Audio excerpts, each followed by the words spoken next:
औरंगजेब विवाद में अब राज ठाकरे की एंट्री, कहा उसकी कब्र पर एक बोर्ड लगाकर लिख दो। महाराष्ट्र नवनिर्माण सेना मनसे प्रमुख राज ठाकरे ने रविवार को औरंगजेब की कब्र को लेकर सांप्रदायिक तनाव फैलाने के प्रयासों की निंदा की।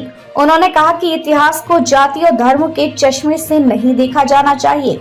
लोगों को व्हाट्सएप से ऐतिहासिक जानकारी लेना बंद कर देना चाहिए। शिवाजी पार्क में रैली को संबोधित करते हुए कहा कि मुगल शासक शिवाजी नामक एक विचार को मारना चाहता था, लेकिन वह असफल रहा। बीजापुर के सेनापति अफजल खान को प्रतापगढ़ किले के पास दफनाया गया था। छत्रपति शिवाजी महाराज की अनुमति के बिना ऐसा नहीं किया जा सकता था। इतिहास की किताबें पढ़ने की सलाह। उन्होंने कहा कि क्या हम दुनिया को ये नहीं बताना चाहते कि इन लोगों ने मराठाओं को खत्म करने की कोशिश की, लेकिन इसका उल्टा हुआ। यहाँ उनका सफाया कर दिया गया। व्हाट्सएप पर इतिहास पढ़ना बंद करें, इतिहास की किताबों में गहराई से उतरें। ठाकरे ने हाल ही में रिलीज हुई फिल्म चावा को देखने के बाद अचानक छत्रपति शिवाजी महाराज की बहादुरी को महसूस करने वालों पर कटाक्ष किया। उन्होंने कहा कि कुछ लोग फिल्म देखने के बाद जाग गए हैं।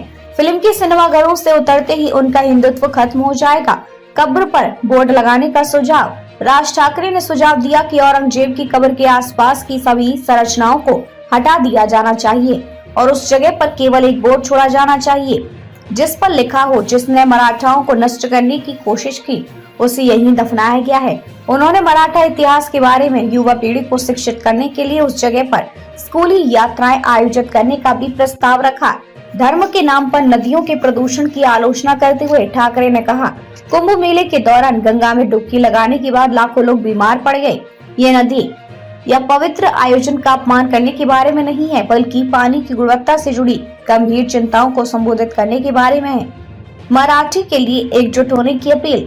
ठाकरे ने लोगों से जाति और समुदाय के आधार पर बढ़ने के बजाय मराठी समुदाय के तहत एकजुट होने का आग्रह किया। उन्होंने इस बात पर जोर दिया कि मराठी का इस्तेमाल दैनिक बातचीत में किया जाना चाहिए और उन घटनाओं पर कड़ी प्रतिक्रिया की जानी चाहिए जहां इसे नजरअंदाज किया जाता है। एक निजी दूरसंचार कंपनी के प्रतिनिधि और दक्षिण मुंबई के एक स्टोर के कर्मचारी द्वारा मराठी बोलने से इनकार करने के मामलों का जिक्र करते हुए उन्होंने कहा कि मराठी का अनादर करने वाले किसी भी व्यक्ति से मन से अपने तरीके से निपटेगी।